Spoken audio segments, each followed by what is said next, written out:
Hi guys, Dr. Colbreth here with some explanation and animations on the topic of interference in one dimension. When we talk about interference in one dimension, we're talking about the superposition of two traveling waves.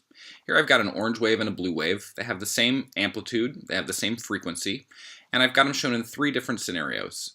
In the top scenario here, the orange wave and the blue wave perfectly overlap. There's no phase difference between the orange wave and the blue wave, or their phase difference is some multiple of 2 pi, a full cycle.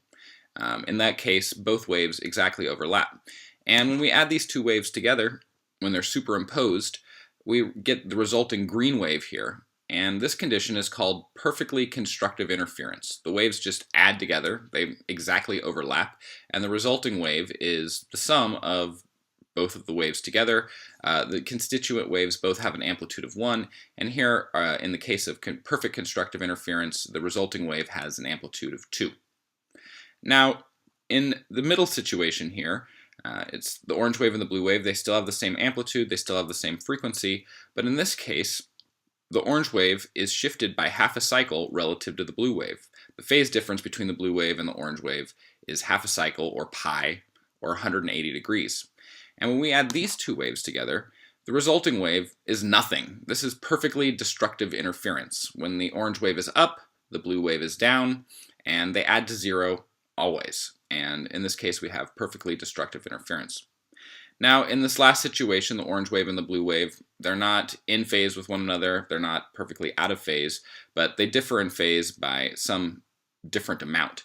And in this case, we still get a resulting sine wave, or traveling wave, which has the same frequency, and the amplitude is some value between 0 and our maximum possible amplitude of 2. So these waves are just sort of shown here, given to you, but how we set up a situation in one dimension with two traveling waves is by looking at the condition, or what's the situation with the source of the wave. So here I've got two waves, once again a blue wave and a green wave, and these waves are shown here with their source, and I'm just using a ball on a stick to indicate the source of the wave. And here the sources are in the same position and they have the same initial phase, and it's going to produce a wave with constructive interference. If you have two sources in the same place with the same initial condition, we're going to end up with just constructively interfering waves. Now, we have a couple of ways that we can change the phase relationship between these two waves.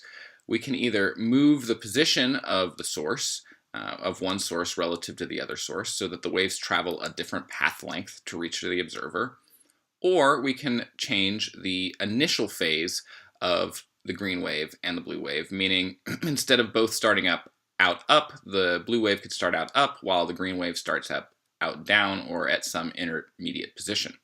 So the first situation we want to talk about is when we move one source relative to the other. And so here I've moved the green source over an arbitrary amount relative to the purple source, and this is going to create our arbitrary superposition. We just get a resultant wave that has some amplitude between 0 and our maximum possible amplitude, which is the sum of the blue and the green waves. Now, we can certainly consider some special situations. For instance, if we position the source of the green wave relative to the blue wave so that the waves are out of phase with one another, then the resultant wave is going to be complete destructive interference, and you can see our pink line, dotted line, is right here along the axis, and these two waves exactly cancel out. And this situation is created when the path length difference between the two waves is exactly half of a cycle, meaning the phase difference is pi, or the separation distance over here is lambda over 2, or some odd multiple of lambda over 2. Now, the other situation, of course, is when the sources are separated by a full wavelength, in which case we're going to have perfect constructive interference. And I want to point out here that both of these sources are in phase, meaning they go up together and down together. And so for in-phase sources, if we have a difference in path length of lambda, then we're going to have constructive interference. Now, the other way that we can change the phase relationship between the two waves is by changing the initial phase condition. So here we've overlapped the sources again, meaning there's no path length difference between the waves. But if at time 0, the sources are in different parts of their cycle, here this one is all the way up, here this one's not quite all the way down, so they have a different initial phase angle. Then when we set them in motion, we're going to get a resultant wave, which is a superposition of the two. And this here is shown for an arbitrary phase difference, meaning we just get a resultant wave which has some amplitude between 0 and the maximum possible value.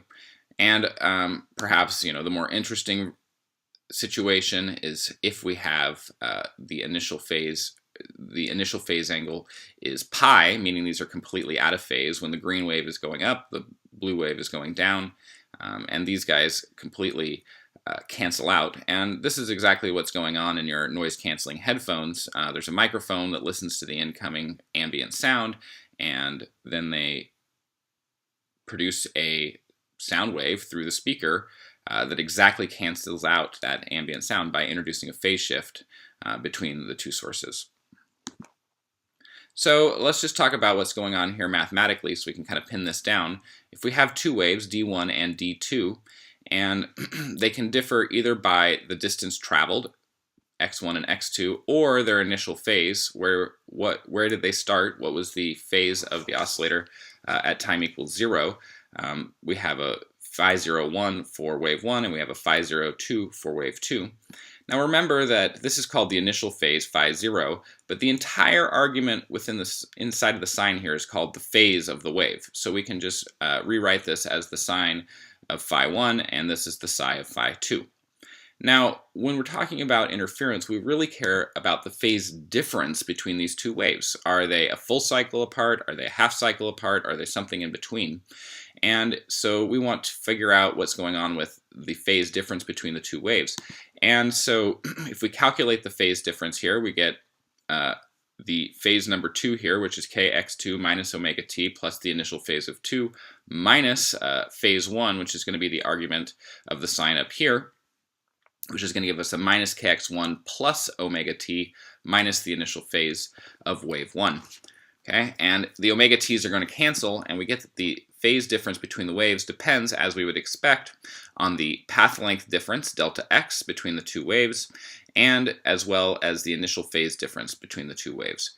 So let's go ahead and put a box around this last equation. I've just changed k into 2 pi over lambda, and we get our phase relationship here. This is the phase difference between two traveling waves. It depends on the path length difference between those two waves and the initial phase difference between those two waves. So now we want to talk about what situation is going to give us perfectly constructive interference or perfect destructive interference. And so we want to find out, for perfect constructive interference, what combination of path length difference and initial phase difference is going to give us some multiple of 2 pi.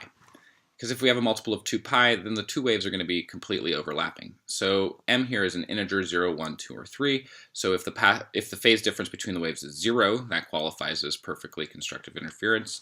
And if we have 2 pi or 4 pi or something along those lines. And for perfectly destructive interference, we want some odd multiple of pi, meaning pi or 3 pi or 5 pi. And the way we're going to do that is we're going to require m to be an integer, and we're going to do m plus a half times 2 pi. So if m is 0, we get a pi. If m is 1, we get 3 halves times 2 pi, which is going to give us 3 pi. And so this is the condition for perfectly destructive interference. So in looking at 1D interference problems, what we need to do is calculate the initial phase difference. If the speakers or the sources are in phase, we can neglect this term, and then we only need to consider the path length difference between the two sources to the observer. And so in the next video, I have a 1D example problem, similar to the one I did in class, where we will work through this process.